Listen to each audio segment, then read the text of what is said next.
சசிகலா அம்மையார் வந்து எங்கள் இயக்கத்தின் அதிமுக இயக்கத்தினுடைய பொதுச் செயலாளர். மாண்புமிகு புரட்சி தமிழர் எடப்பாடியார் அன்றைக்கு வந்து முதலமைச்சர் பதவியிலேருந்து தேர்ந்தெடுக்கப்பட்டார், சட்டமன்ற குழு தலைவராக. அதனால ஆசி வாங்குறதுக்கு விழுந்துடலாம். இதில் என்ன தப்பு? இது நீங்கள் காலம்லாம் சொல்லிட்டு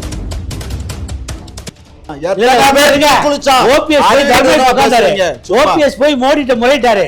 அதனுடைய விளைவு தான் அவங்க வந்து இந்த கட்சியை விட்டு போக வேண்டிய சூழல் இருந்துச்சு. ஓபிஎஸ் தான் எங்கள்ட்ட கோரிக்கையும் வச்சாரு, இந்த அம்மாவை நீக்காதனா தான் நான் கட்சியை விட்டு நீக்க.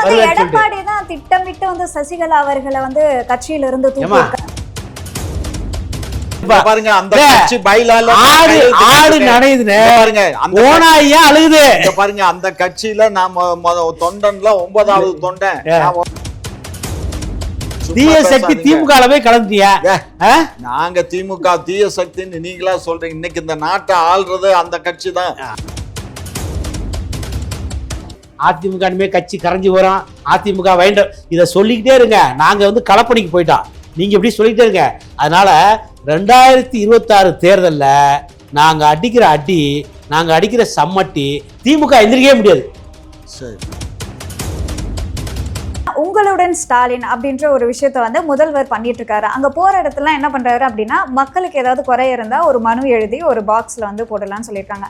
அந்த மனுக்கள் எல்லாமே வைகை ஆத்துல வந்து கொட்டப்பட்டிருக்கிறதா இப்போ ஒரு வீடியோ வந்து வெளியாகி இருக்கு. இதை பார்க்கும்போது உங்களுக்கு என்ன தோணுது? வேதனையா இருக்கு, வெக்கமா இருக்கு, அவமானமா இருக்கு. தமிழர்கள் எப்படிலாம் இழிச்சவா இருக்காங்க, தமிழ்நாட்டு மக்கள் எப்படிலாம் இழிச்சவா இருக்காங்கன்னு சொல்லிட்டு.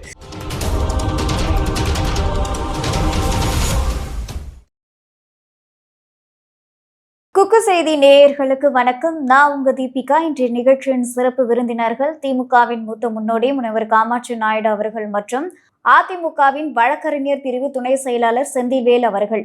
இருவருக்கும் வணக்கம். வணக்கம். வணக்கம். அதாவது இப்போ சசிகலா அவர்கள் வந்து அதிமுகவுக்கு ஒரு கடிதம் எழுதியிருக்காங்க. அதுல என்ன அப்படின்னா, ஊரு 2 பட்டால் கூத்தாடிக்கு கொண்டாட்டம் அப்படின்னு சொல்லி போட்டிருக்காங்க. அது மட்டும் இல்லாம திமுக குளிர் காஞ்சிட்டு இருக்காங்கன்னு பேசியிருக்காங்க. எதனால இந்த கடிதம்? இதை பத்தின உங்களோட கருத்து என்ன?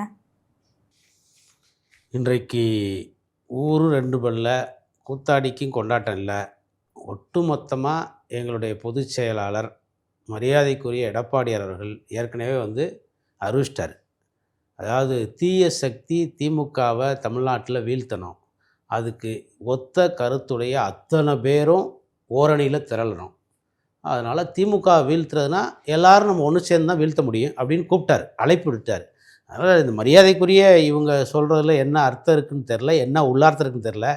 அவங்க வந்து எந்த ஒரு கட்சியிலையும் கிடையாது, எந்த ஒரு இயக்கத்திலையும் கிடையாது. ஒரு தனி நபரா. ஐயா கொஞ்சம் இருங்க. அந்த அம்மாட்ட இருந்து அந்த அம்மா காலை பிடிச்சி கையை பிடிச்சி கருணாநிதி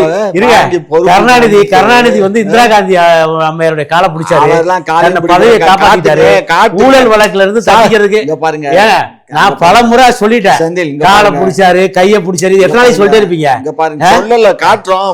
யாரு நீங்க போடும்போது அவர் காலில் விழுறத போடுமா? அதான் இந்திரா காந்தி காலில் கருணாநிதி விழுந்தாரு, அதை எடுங்க. ஒத்துக்கலாம் இல்லையா? கொடுங்க. இந்திரா காந்தி கால உங்களுக்கு தெரியுமே, அப்ப நீங்க அதிமுக இருந்தீங்க.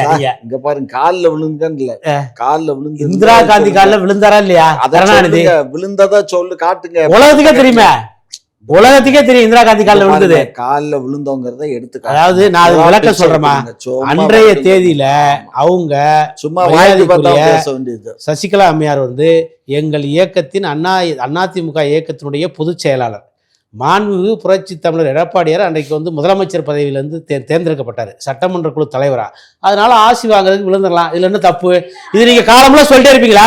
அந்த வீடியோல அப்படின்னா ஒரு பெருமைப்படுங்க. இல்ல ஒரு நிமிஷம், ஒரு பெருமைப்படுங்க. ஒரு சிலுவம்பாளையத்துல ஒரு கிளைக்கழக செயலாளர் இந்த தமிழ்நாட்டுடைய வந்து முதலமைச்சர் இருக்காரு. அதை விட்டுட்டு எப்ப பார்த்தாலும் இதே சொல்லிட்டு இருந்தா என்ன அர்த்தம்? கொஞ்சம் பொறுங்க. அதுல எனக்கு சந்தோஷம், அதுல பெருமைப்படுறேன். எடப்பாடியார் மீது தனி மரியாதை இருக்கு. சரி, அது வேற விஷயம். சரி, நீங்க அந்த அம்மாவை பத்தி நீங்க வந்து அந்த அம்மாவுக்கும் ஏதோ ஒரு விபத்துல கட்சியில எந்த விதமான பொறுப்பு இல்லைன்னு பேசுவேன். அவங்க வந்து மரியாதைக்குரிய மறைந்த எங்கள் புரட்சி தலைவி அம்மா அவர்கள் இருக்க வரைக்கும் இந்த சூழ்நிலை அந்த அம்மாக்கு எந்த பொறுப்பும் கிடையாது. யார் சொன்னா? அந்த அம்மா நான் தான் பொதுச் செயலாளர். வழக்கு நீதிமன்றத்துல நிலுவையில் இருக்குல்ல, வழக்கு நிலுவையில் இருக்குல்ல. நான் தான் பொதுச் செயலாளர் நிலுவையில் இவருங்க ரெண்டாவது இவரு சட்டப்படி எப்படி பேர் எப்படின்னு சொல்றேன் கொஞ்சம் நான் சொல்லிடுறேன் இல்ல அதுக்கு நான் அர்த்தத்தை சொல்லி உள்ளார்த்த சொல்றேன். இந்த பில்டிங் ஒரு எக்ஸ் பிரபாகரன் ஒரு பேர்ல இருக்குச்சுல, ஐயா இந்த பில்டிங் மேல கேச போட்டுட்டு எனக்கு இந்த பில்டிங்ல உரிமை இருக்கு அப்படின்னு சொல்ற கதையை தான் அவங்க சொல்றது. அதிமுக ஒரு மிகப்பெரிய இயக்கம். கிட்டத்தட்ட தமிழ்நாட்டில் உள்ள அத்தனை ஒன்றிய செயலாளர், நகர செயலாளர், பகுதி செயலாளர், மாவட்ட செயலாளர், மாவட்ட நிர்வாகிகள் கூடி வானகரத்தில் ஒரு மிகப்பெரிய பொதுக்குழுவை போட்டு அந்த பொதுக்குழுவில் பொதுச் செயலாளர் தேர்ந்தெடுத்து இன்றைக்கு உச்ச நீதிமன்றம் வரைக்கும் நாங்கள் போய் எங்களை அங்கீகாரம் பண்ணிட்டாங்க. நான் இன்னமும் பொதுச் செயலாளர் சொன்னா இதுக்கு பேர் என்ன? அந்த வழக்கு என்னாச்சு? அந்த வழக்குக்கு அர்த்தம் நான் சொல்லிட்டேன். ஏதாவது ரோட்ல போற ப்ராப்பர்ட்டியே நீங்க கேஸ் போட்டு இது என் ப்ராப்பர்ட்டி. எடப்பாடி அவர்களுடைய பக்கம் தானே மத்தவங்களா தொண்டர்கள்லாம் இருக்காங்க, நிர்வாகிகள், தலைவர்கள். நாளைக்கு ஒண்ணு இல்லம்மா, நான் இப்ப சொல்றேம்மா, சசி எனக்கு என்னுடைய சகோதரி தான். எனக்கு என் மாப்பிள்ளையோட வீட்டுக்காரமா தான் அது, சரியா? ஆனா அது எனக்கு பண்ண துரோகம் வாழ்க்கையில மன்னிக்க முடியாத துரோகம் எனக்கு பண்ணுச்சு. அதெல்லாம் வேற விஷயம். ஆனா இன்னைக்கு அது தனியா நின்றா. பொதுச் செயலாளர் பழைய பைலா படி பொதுச் செயலாளருக்கு அதுவும் எடப்பாடியார் சில்வப்பாளையம் எடப்பாடியார் மறைக்க கூடாது. ஒரு நிமிஷம் இருங்க. 2 பேரும் பொதுச் செயலாளருக்கு பழைய பைலா படி பொதுக்குழுவை கூட்டி தேர்தலில் நின்றா யார் ஜெயிக்கிறாங்களோ அவங்க தான் பொதுச் செயலாளர். ஏத்துக்கிற தயாரில்லமா மரியாதைக்குரிய பழைய பைலா படியே நீங்க மாத்தின பைலா விட்டுருங்க. அன்னைக்கு அந்த அம்மா சிறைக்கு போயில இருந்த பைலா, ஜெயலலிதா அம்மா எம்ஜிஆர் காலத்துல போடப்பட்ட பைலா, அந்த பைலா படி பொதுக்குழுவை கூட்டி பொதுக்குழுல இவங்க 2 பேரும் பொதுச் செயலாளருக்கு போட்டி போட்டுட்டோம். யார் தேர்ந்தெடுக்கப்படுறாங்களோ பொதுக்குழுல அன்னைக்கு ஒத்துக்கிட்டுறோம். நானும் அவங்க யாருன்னு நான் சொல்லிடுறேன். அவர் தெரியும், ஐயாவுக்கு மறைக்கிறாரு. அவங்க மாப்பிள்ளை மறைந்த மரியாதைக்குரிய நடராஜன் போற்றுவதற்குரியவர், அவருடைய மனைவி தான் மரியாதைக்குரிய சசிகலா அம்மையார். இவங்க 2 பேருக்கும் திருமணம் முடிச்சது மறைந்த கருணாநிதி. அதனால கருணாநிதி அவர்கள் திருமணம் முடிச்ச ஒரே காரணத்துக்காக இவங்களை தொண்டர்கள் ஏத்துக்கிற தயாரா இல்ல. இவங்களை தெரிஞ்சோ தெரியாமலோ இவங்க அதிமுக பொதுச் செயலாளர் தேர்ந்தெடுக்கணும்னா ஒட்டுமொத்த தமிழ்நாட்டில் உள்ள அதிமுக கொதிச்சு எழுந்தான். பர்டிகுலர் பாத்தீங்கன்னா மரியாதைக்குரிய ஓபிஎஸ் போய் அன்னைக்கு ஓபிஎஸ் போய் மோடிட்ட முறையிட்டாரு. அதனுடைய விளைவுதான் அவங்க இந்த கட்சியை விட்டு போக வேண்டிய சூழல் இருந்துச்சு. ஓபிஎஸ் தான் எங்கள்ட்ட கோரிக்கையும் வச்சாரு, இந்த அம்மாவை நீக்காதனா தான் நான் கட்சியை விட்டு எடப்பாடி தான் திட்டமிட்டு சசிகலா அவர்களை கட்சியில இருந்து எடப்பாடியார் இதுல ஒண்ணுமே பண்ண முடியாமா? ஒட்டுமொத்த தொண்டர்களுடைய எண்ணம்மா இதான். இந்த அதாவது இப்ப ஓபிஎஸ் எடப்பாடியார் நீக்கினாரு, ஒட்டுமொத்த பொதுக்குழுவும் கூடி அவர் எங்களுடைய தாய் கோயில் தலைமை கழகத்தை ரவுடியை வச்சு அடிக்கிறாரு. அப்புறம் என்ன பண்ணுவாங்க? ஒட்டுமொத்த பொதுக்குழு கூடி கட்சியை விட்டு நீக்குறாங்க. இதுல எடப்பாடி என்ன பண்ணுவாரு? சவுண்ட் எல்லாம் கொடுக்காதீங்க, சும்மா இந்த வேலையெல்லாம் இங்க வச்சுக்காதீங்க. நீங்க இங்க பாருங்க, சரிங்க, இப்படியே பாப்போம். எங்க கட்சிக்குள்ள 1000 இருக்கட்டும், நாங்க அவங்களை சேர்க்கறதும் சேர்க்காததும் எங்க பொதுக்குழு பாருங்க. அந்த கட்சி பைலால ஆடு நடையுதுன்னு பாருங்க, ஓனாயா அழுகுது பாருங்க. அந்த கட்சியில நாம தொண்டன்ல 9வது தொண்டன், 9வது ஆடு நடையுதுன்னு ஓனாயா அழுகுது. அது சொல்லுங்க பதில். அதிமுகங்கிற பைலால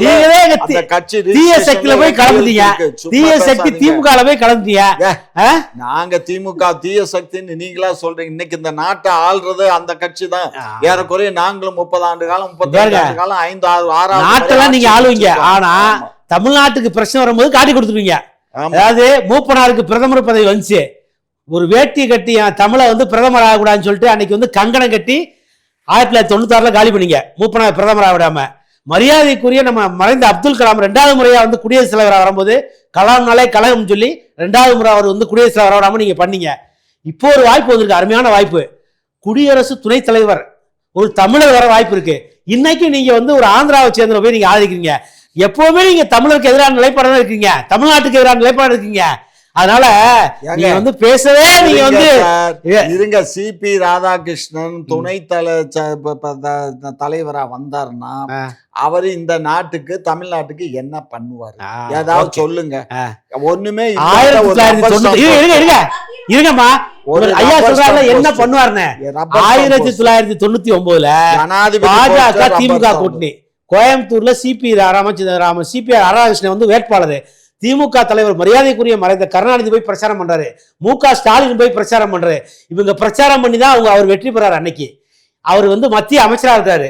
5 வருஷமா உங்களுக்கு இனிச்ச ஜிபி ராதாகிருஷ்ணன் சிபிஆர் இன்னைக்கு கசக்குதா? ஒரு உயர்ந்த பொறுப்பு, ஒரு தமிழனுக்கு ஒரு வாய்ப்பு வந்திருக்கு, நீங்க ஆதரிக்க விட்டுட்டு நீங்க வந்து ஆந்திராவை சேர்ந்த ஒருத்தர் போய் ஆதரிக்கிறீங்க.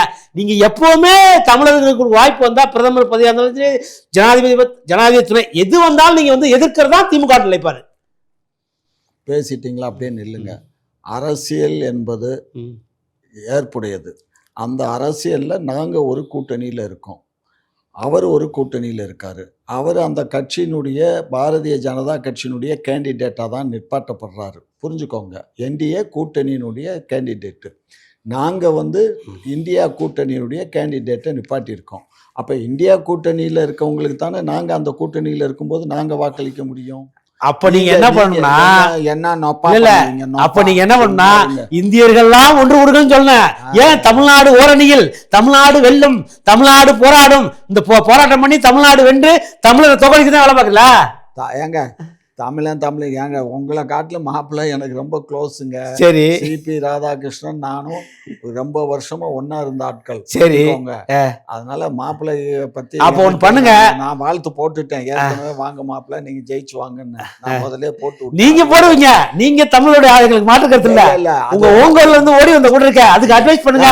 ஒரு தமிழர் இன்னைக்கு வாய்ப்பு கிடைச்சிருக்க, உங்க மாப்பிள்ளைக்கு வாய்ப்பு கிடைச்சிருக்க, அவர் தெரிவிக்கணுமா வேணாமா? அவருக்கு வாய்ப்பு கிடைச்சதுனால என்னாச்சு, வெங்கையா நாயுடு கூட தான் 5 வருஷம் இருந்தாரு. அதுக்கப்புறம் அவர் நாங்க வரவேற்றோம்ல, வரும்போது அதிமுக நிலைப்பாடு நாங்க வரவேற்றோம்.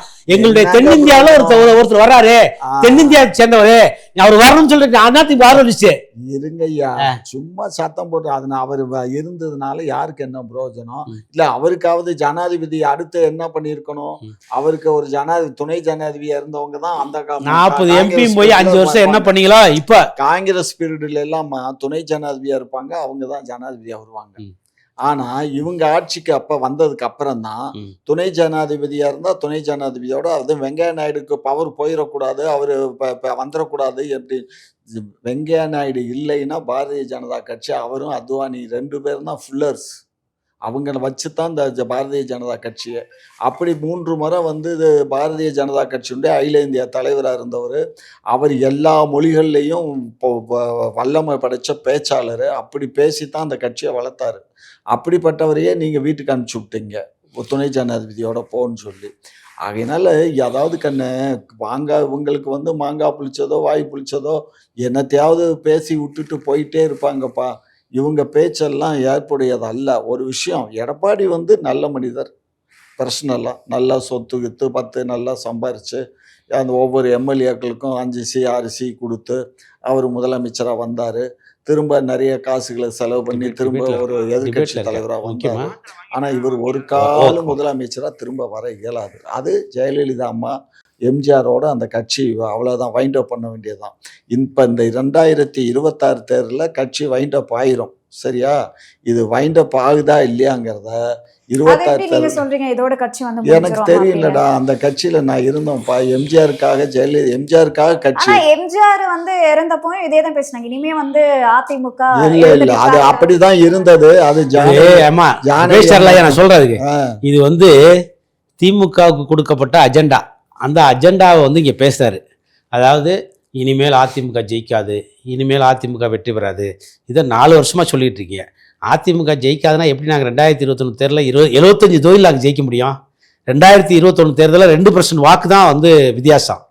1,44,000 ஓட்டு தான் எங்களுக்கு திமுகவுக்கு வித்தியாசம். நாங்கள் கிட்டத்தட்ட 44 தொகுதியில் 500 ஓட்டு, 1000 ஓட்டு, 100 ஓட்டு, 5000 ஓட்டு இப்படி நாங்கள் தோற்றுருக்கோம். அப்போ அந்த 1,44,000 ஓட்டு விழுந்துருச்சுன்னா 68,000 பூத்தை டிவைட் பண்ணால் ஒரு பூத்துக்கு 3 ஓட்டு தான், 2 ஓட்டு தான். ஒரு 2 ஓட்டு ஒரு பூத்துக்கு மாறி விழுந்துச்சுன்னா நாங்கள் ஆட்சியை பிடிச்சிருப்போம். அதனால நீங்கள் சொல்லிகிட்டே இருங்க, இது உங்களுக்கு கொடுக்கப்பட்ட அஜெண்டா. உங்க மரியாதைக்குரிய மாப்பிள்ளை சார் வந்து உங்களை எல்லாம் ஏற்கிறாரு சொல்றாங்க. பெருசான மெஜாரிட்டில நீங்க வந்து ஜெயிக்கல, ஒரு குறைந்த வாக்குகள் மூலமா தான் நீங்க வந்து ஜெயிச்சிருக்கீங்க. ஒரு ஓட்டுல ஜெயிச்சாலும் ஜெயிச்சதுதான்மா, ஒரு ஓட்டுல வெற்றினாலும் வெற்றி தான். சரியா? அதனால இவங்க கீழே விழுந்தாலும் மண்ணோட்டலைங்க. நீங்க இப்ப நீங்க தொலைக்காட்சியெல்லாம் பாக்குறீங்கல்ல, எடப்பாடியார் கூட்டத்தை பார்த்தீங்களா? ஆட்டம் பாட்டம் கொண்டாட்டம் விசில் சத்தம் எந்த ஒரு அரசியல் தலைவருக்கு இல்லை. புரட்சித் அம்மா காலத்தில் கூட இந்த மாதிரி இன்னைக்கு டான்ஸ் ஆடிக்கிட்டு ஒயில் ஆடிக்கிட்டு மயில் ஆடிக்கிட்டு சிலம்பம் ஆடிக்கிட்டு வளரியை வச்சு ஆடுறது கும்மி ஆட்டம் கோலாட்டம் இப்படி ஆடி எடப்பாடி வர வைக்கிறாங்க. அதாவது காரணம் என்ன தெரியுமா, நீங்க புரிஞ்சுக்கணும்.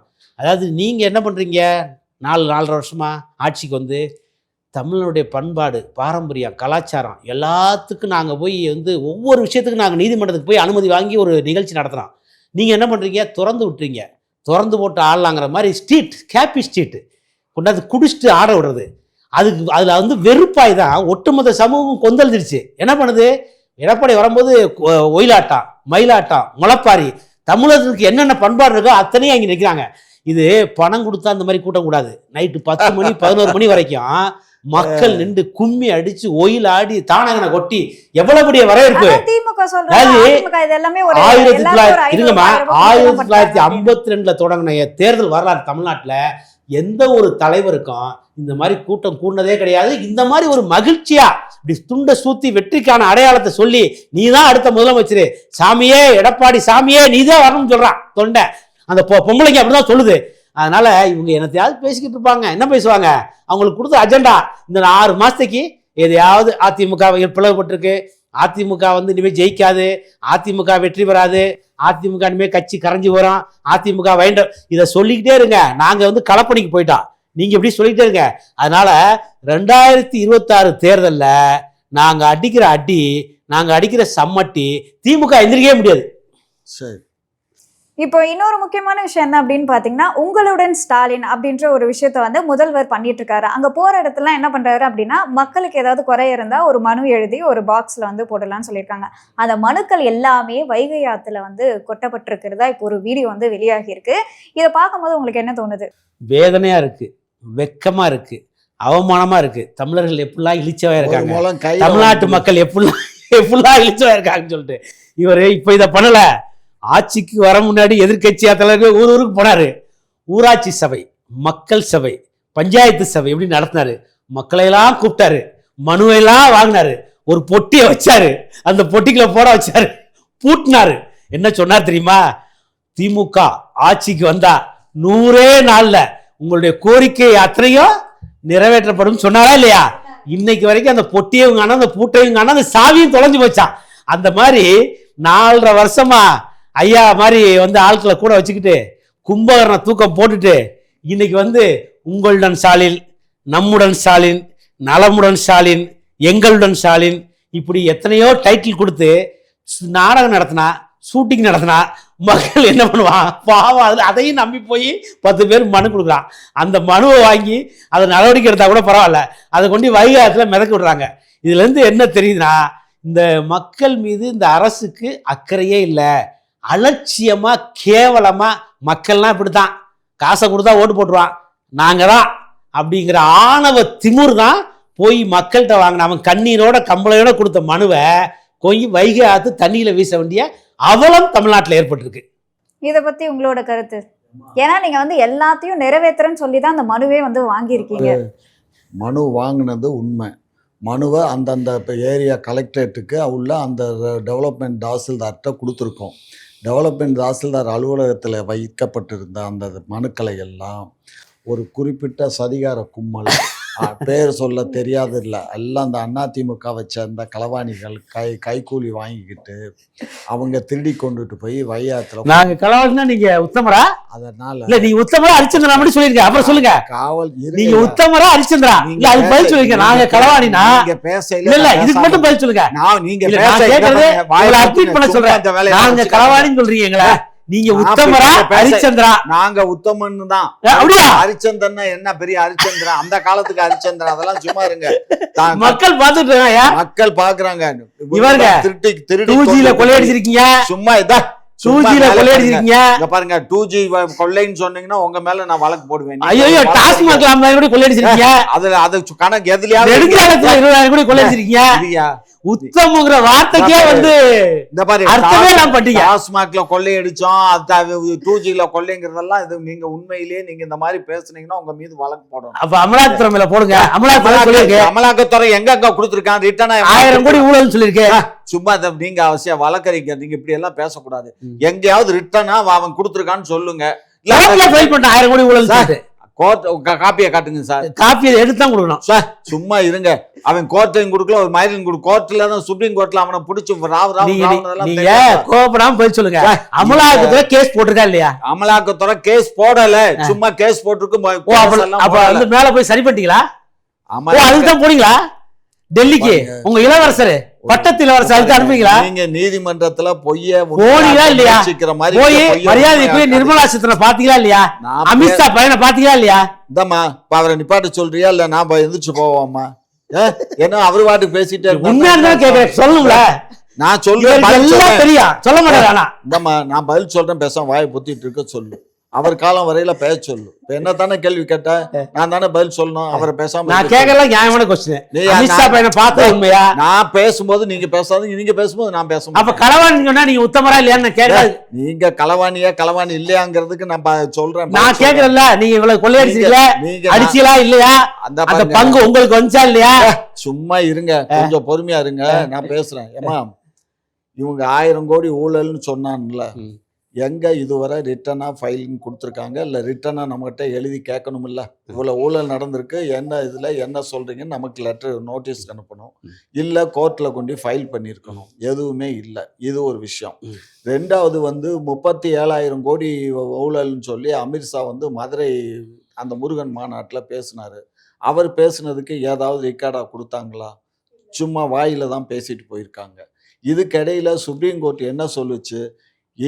பிரதமர் வந்து பாரதிய ஜனதா கட்சி வந்து ஈடிங்கிறத வச்சுக்கிட்டு எல்லா எதிர்கட்சிகளை மிரட்டி பணிய வைக்கிற வேலையைத்தான் செய்யுதே தவிர, அவங்களுக்கு யார் இவ்வளோ அதிகாரம் கொடுத்தது, யார் இந்த மாதிரியெல்லாம் பண்ணது, நீங்கள் வந்து எக்காரணத்தை முன்னிட்டு இத்தனை வழக்கு போட்டிருக்கீங்களா, எந்த வழக்குலையாவது நீங்கள் வெற்றி பெற்றிருக்கீங்களா, என்ன ஆயிருக்கு அப்படின்னு ரொம்ப ரொம்ப காட்டமாக பேசினதில் அவன் துண்டக்கானா துணியாக்கானான்னு அவன் ஓடி போயிட்டான். சரியா? இவர் வந்து இப்போ இந்த மாதிரி பேசுகிறாரு. ரெண்டாவது இன்னொன்று என்னன்னா 2G ஸ்பெக்ட்ரம் ஊழல்ங்கிறாரு.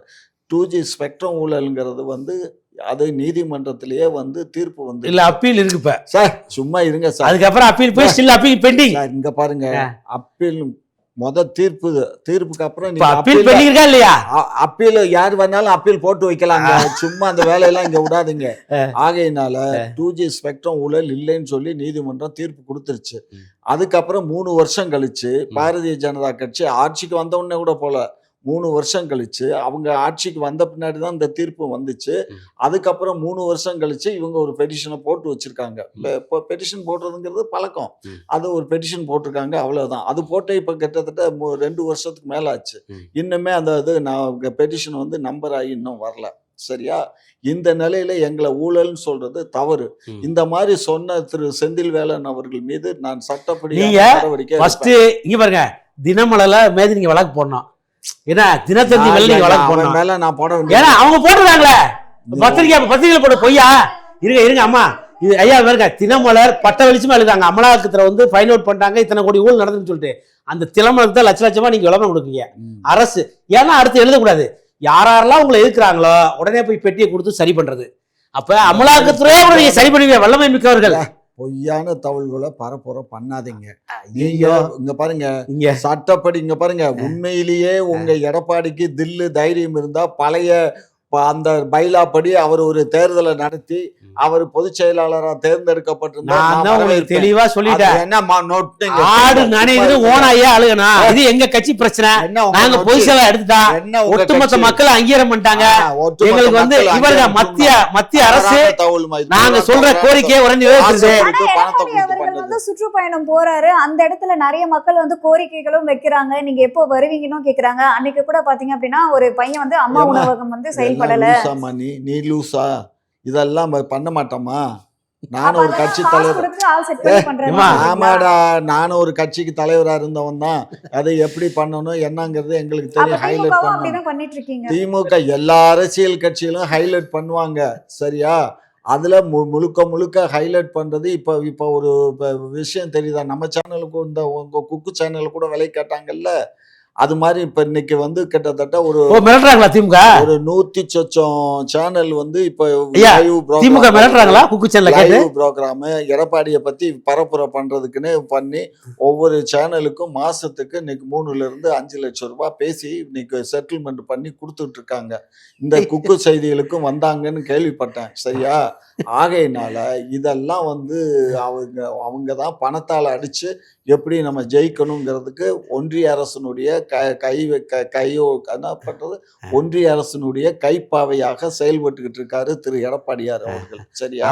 எடப்பாடியார் மட்டும்தான் இருமா இவரு கூட்டணி, நாங்க பெருங்கூட்டணி இவர் கூட்டணிக்கு யார் போயிருக்கா? இந்த கூட்டணிக்கு இதுவரை யார் போயிருக்கா சொல்லு? யாராவது போயிருக்காங்களா? பாரதிய ஜனதா கட்சியும் திரு எடப்பாடியார் அவர்கள் கட்சியும் தவிர, எடப்பாடி கட்சி தான், அது அண்ணா திமுக இல்ல, எடப்பாடி கட்சியும் தவிர வேற யாரு கூட்டணியில இருக்கா? ஆகையினால இதெல்லாம் வாய்க்கு பத்தாத பேச்சுடாமா. சரியா? இவங்க நாசமா போயிடுவாங்க, கவலையே படாத. வகுத்தறிச்ச வெறுப்பு இதோட போட்டி அதிமுக ஆட்சிக்கு வந்த போது மக்கள் கூடுது, அதனுடைய வெறுப்போடு பேசுறது நாசமா போயிடுவாங்க. ஏன் 4 வருஷம் கொள்ளடிச்சு போறதா? இந்த தேர்தல் பிரச்சாரத்தோட 26ஓட போய் படுத்தாக்க அவ்வளவுதான், எந்திரிக்க முடியாது. புரியுதா? அதுக்கப்புறம் இந்த நாட்டுக்கு அனைத்து இந்திய அதிமுகங்கிற ஒரு கட்சியே இல்லாம போயிடும். புரியுதா? திமுகங்கிறது அண்ணாவால உருவாக்கப்பட்டது. அதிமுக தான் உண்மையான திராவிட அரசியல, சமூக நீதி அரசியல பேசுற கட்சி. இங்கதான் சமூக நீதி இருக்கு, இங்கதான் வாரிசு அரசியல்.